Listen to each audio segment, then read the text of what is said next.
Hey there, Mr. Reddit here. Welcome back to another episode of r/Entitled Parents Stories. Our first story we'll be reading today. Nightmare customer with too much money tries to nickel and dime me. After that, entitled mother tries to guilt me into giving her and her goblin the seat I have, which is for people who are feeling sick. Whole bus yells at me. After that, to the burglar who fed our office cat, thanks. After that, you have a cyst on your brain and can't work normal hours due to the pain? Watch my kid.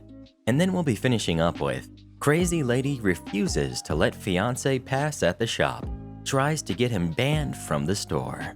And if you're new, please subscribe and turn on notifications for new stories from Reddit every single day. Nightmare customer with too much money tries to nickel and dime me. I'm sorry, but I've had 2 awful days at work in a row and just have to vent to keep from going insane. This may get rambly, and I apologize for the length ahead of time. For background, I work at a specialty store in a pretty wealthy neighborhood of a major metro city in the US. Yesterday, a woman yelled at me because I didn't know the exact polyphenol content of every olive oil in our store. She was looking for a number, which does exist, but even the professional tasters usually only say high or low.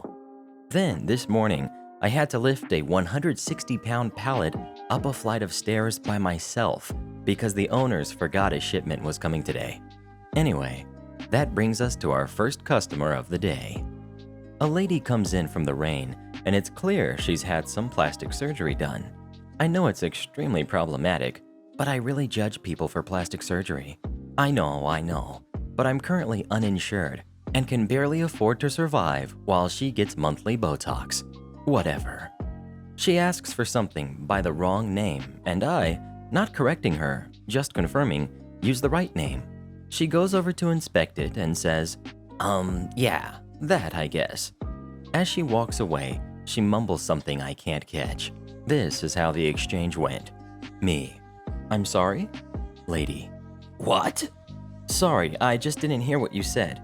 The neighborhood discount. Oh yeah, I know the bakery offers one. No, I mean I would like the neighborhood discount here. Oh, I'm sorry. We don't offer a neighborhood discount here. This whole time she's been looking at her phone. She sets the phone down and looks directly at me. Every store in this neighborhood offers a neighborhood discount. Okay, well, the only stores I know that offer the neighborhood discount are the cigar shop and the bakery. And that's only for— The what? The bakery. Which bakery? The French bakery. It's 2 doors down from here. This is a very well-known bakery that has a line out the door every Friday and Saturday morning. I go there once a week and routinely have conversations with customers and locals about it. If she doesn't know about it, it's highly unlikely that she lives or works in the neighborhood. I don't know that one, but I do know the cigar shop, and every other local business on this block offers a neighborhood discount. Well, I'm really sorry, but no one here has informed me that we offer a neighborhood discount.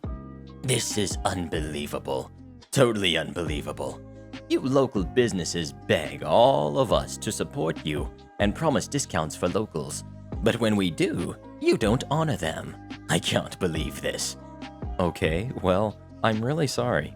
I could probably give you 5% off today. That's the neighborhood discount. Right. That's the neighborhood discount at the bakery and the cigar shop. I don't know what other stores may offer. Unbelievable. Fine, yes, 5%. Okay, great. I start to ring her up. I try to diffuse the situation by just making some casual conversation. So, what business do you own or work at? No, I live here. Oh, okay. Well, I know the bakery's discount is really only for other local business owners or employees. I don't think they offer it to people that just live in the neighborhood. This is totally ridiculous. I told you already. I don't know what bakery you're talking about. I can leave my name and you can look it up later. I live here, and I get the neighborhood discount. That's not necessary. I believe you. I don't. It's just the owners are extremely strict on giving out discounts they haven't told us about beforehand. I'm sorry for being difficult, but it's my job on the line here. You should know that locals get the neighborhood discount. It's totally unbelievable that you wouldn't honor it. She pays and starts to head out the door. I say, have a great day. Try to stay dry out there. She says, yep. First and foremost, I don't believe she lives here at all. I think she lives in a notoriously wealthy suburb nearby and probably heard about this neighborhood discount from the cigar shop owner and assumed every business offered it. Secondly, I basically gave her the discount to shut her up, but it only saved her 30 cents. I doubt the owners will even spot it, but we did just get grilled about giving out too many discounts a few weeks ago. I make minimum wage, and my job is on the line because a wealthy snob wanted to save 30 cents. Next we've got, entitled mother tries to guilt me into giving her and her goblin the seat I have, which is for people who are feeling sick. Whole bus yells at me. So this happened today, and I'm still partially in disbelief and frustrated. I'm tired of people telling me, well, you look fine, so gimme. My condition is called ulcerative colitis. It's similar to Crohn's disease, and recently it has been really badly flaring up to the point where I have to have a spare change of clothes, more than a gallon of water because of all the electrolytes I'm losing, and vomit bags because I sometimes vomit due to pain. Today I went by bus to see a friend, and we had a great day just watching movies, going to the movies the next day, and window shopping. During the activities, my stomach started to hurt, and I had to sit down and stop what I was doing immediately. My friend was worried, but understood that this was part of my condition, ulcerative colitis, and knew I couldn't speak, just deep breaths. Regardless of that though, we talked about all this stuff we missed with each other. I stayed at her place for one night and cleaned up some of the dishes since it was also my mess, but checked the time, got ready, and bought some food on the go so I didn't have to rush anything. While I was waiting at the bus stop, I saw a mother and her 2 kids, one boy and one girl. The girl was such a sweetheart, but that boy was already being bratty and whining about something every 2 seconds. The girl was much more patient than the boy. Once the bus arrived, I tried to move away from this Karen as far as I could. Thanks to this whole scenario, my stomach is aching really bad, and I closed my eyes while I put some music on until the pain was gone. This is where the story begins. We've got Karen, we've got her goblin, we've got the sweet girl, and the bus driver. I was in my own world, trying to concentrate on my pain when I feel a tap on my shoulder. I take out one of my earbuds and smile at this lady, even though she was frowning and scared me a little. She didn't look like a typical Karen with her outfit, but ding ding ding, she had the hair. I could hear her tapping her foot in an annoyingly loud way. Karen, well? I looked confused. Well, what? Karen put a hand on her hip. I need this seat. My back is hurting, and I need another seat. I looked around, and there were at least 3 other ones on the bus. I gave a confused look. There's plenty of other seats. Karen, but only that one has a bigger window. My son would also like to sit next to me in your spot. Of course, I was still in pain, but I was just shocked and couldn't concentrate on my stomach at all. Karen glared at me. Besides, these chairs are for people who have some sort of medical issue. I highly doubt a kid would have health problems. By the way, I'm 23 and most definitely not a kid. I have an awkward smile. I'm sorry, miss, but I'm getting internal pain and I need to sit down. People who didn't even understand what was going on jeered at me, telling me I'm being disrespectful towards this poor lady who has 2 kids and has a hard life. I was apparently in need of a good beat to show me how hard life can really be. I was shocked and disgusted into silence because I've never heard someone, let alone several people, speaking to me like that in my life, all over a seat. A seat. I was too panicked to move at this point, where people were trying to make me uncomfortable with their size and numbers. Karen smiled like a psychopath because she thought that she'd be getting what she wanted. I looked down, just waiting for people to shove me away, but I heard bus driver clearly yelling, "That's enough. The poor girl is dealing with serious pain. and you're all bullying her because some psycho jerk told her to get out. Shame on all of you for attacking an innocent and sick person who is clearly ill. I heard you all minimalizing her condition, and guess what I have? Crohn's disease, and they're very similar. Don't talk crap about things you have no idea about." The people who were yelling at me stopped, shuffled away, and silently went back to their seats. Even Karen was taken aback and took her son to another spot quietly. At this point, I'm crying from shock, relief, and anxiety.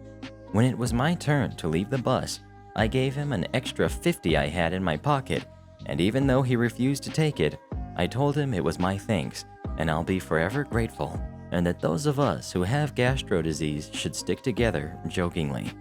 He said thank you when I handed the $50 and got out. I don't get to see him much since I moved, but I'll never forget how he stuck up for me when I couldn't even stand up for myself. It's things like this that make me appreciate life. That kind man didn't know me, but still stuck up for me because of how nasty people were being. Next we've got, "To the burglar who fed our office cat, thanks." I manage a small furniture store in a formerly upscale area. The owner has been getting on to me for the last weeks about randomly leaving a light on at night when I leave.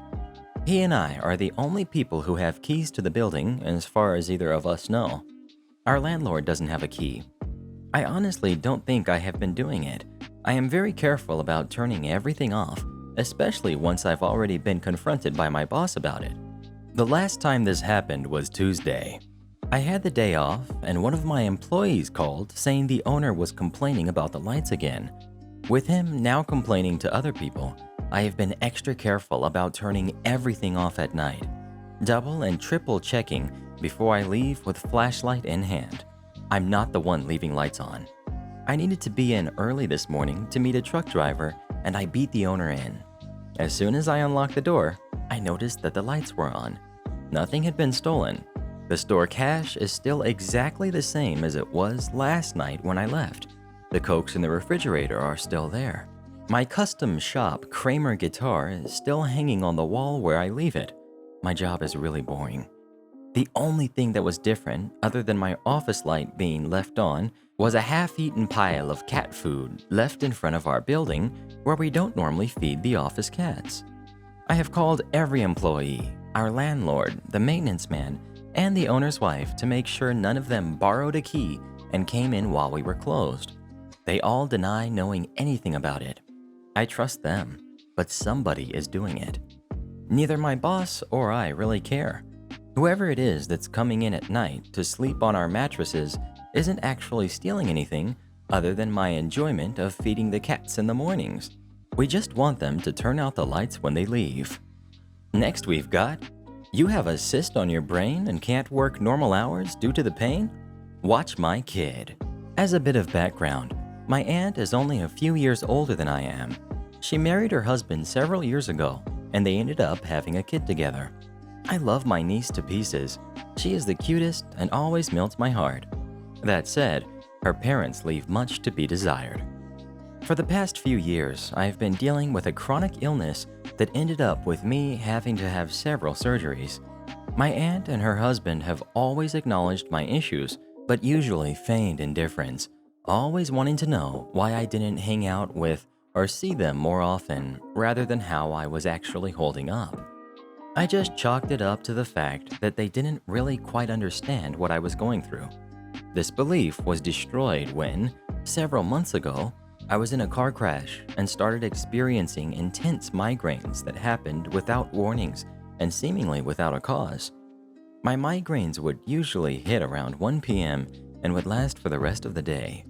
It reached the point where I was working part of the day at the office and finishing what I could at home. During this time, my family was updated with my progress and how I was doing. Eventually, I had an MRI done, and it was found that I had 2 benign cysts on my brain that were causing all of my pain and issues. Because of this, I was rarely up past 9:30 p.m.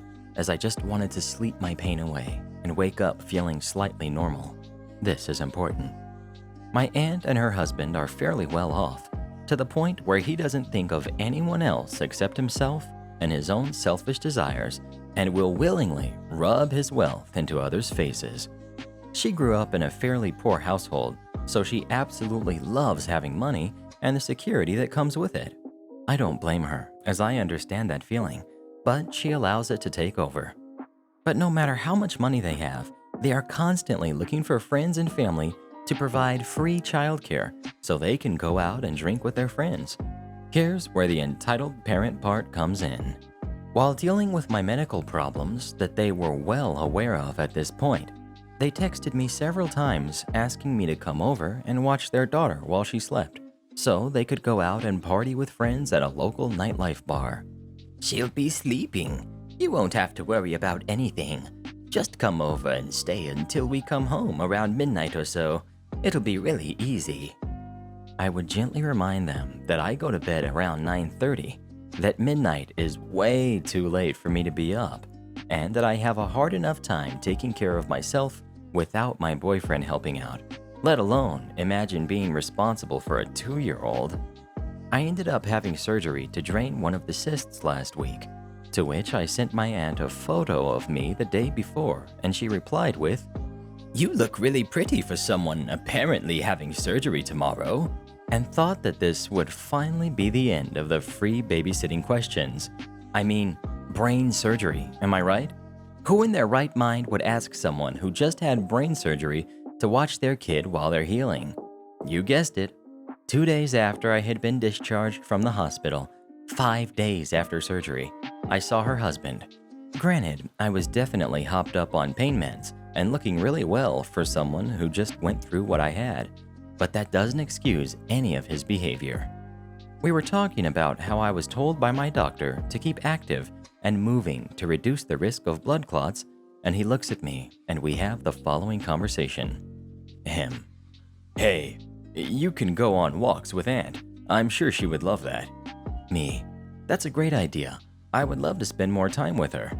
Him. "You guys can even take the kid on walks with you." Me. "Even better.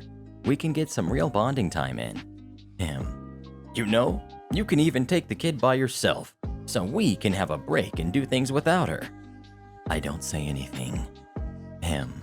"Don't worry, she's a really smart kid. She knows the difference between pretend ouchies and real ouchies. It's perfect." Me. "No." I ended up texting my aunt later that day to clarify that I would, 1, love to spend time with her walking, but it would be on my terms near my home, where I could easily return and be uncomfortable if things started feeling too overwhelming or if my pain was too much. And 2, I would under no circumstances be watching her kid during my healing process. I don't care how smart she is. I can't run after her. I can't pick her up. I wouldn't even be able to drive her to the hospital if something happened. Not to mention that if something happened to me while watching her, she wouldn't know what was happening, what to do, or how to call 911. And I'm not willing to risk traumatizing her because her parents wanted to go out and have drinks with friends. I don't care if there is a 99% chance that she'll be asleep the entire time I'm there. I'm not willing to risk the 1% chance that something does happen. And the fact that you're willing to take that risk says a lot about you as a parent. And our final story of the day. Crazy lady refuses to let fiance pass at the shop, tries to get him banned from the store. This happened today to my fiance. So my fiance popped up to the local supermarket that's just around the corner to buy a bag of cat litter since when we went yesterday they had sold out. Unsurprisingly, they haven't restocked yet, so he heads towards the only open checkout to try to squeeze past and leave. The line is long, so he politely asks if he can just squeeze past, and everyone in line is totally fine stepping to the side since he's not cutting the line and only trying to exit the shop. No problems until he reaches the lady at the front of the line.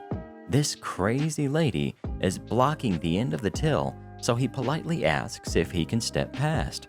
Entitled lady is quite large, and though my fiance is quite thin, entitled lady is blocking the whole end of the till, so he can't get past without her moving. Fiance. Excuse me, could I get past please? I haven't got any items, I'm just trying to leave. Entitled lady. No, you can't. You cannot cut the line. You will have to go to the back. I don't have anything. They didn't have what I was looking for. I'm just trying to leave. No.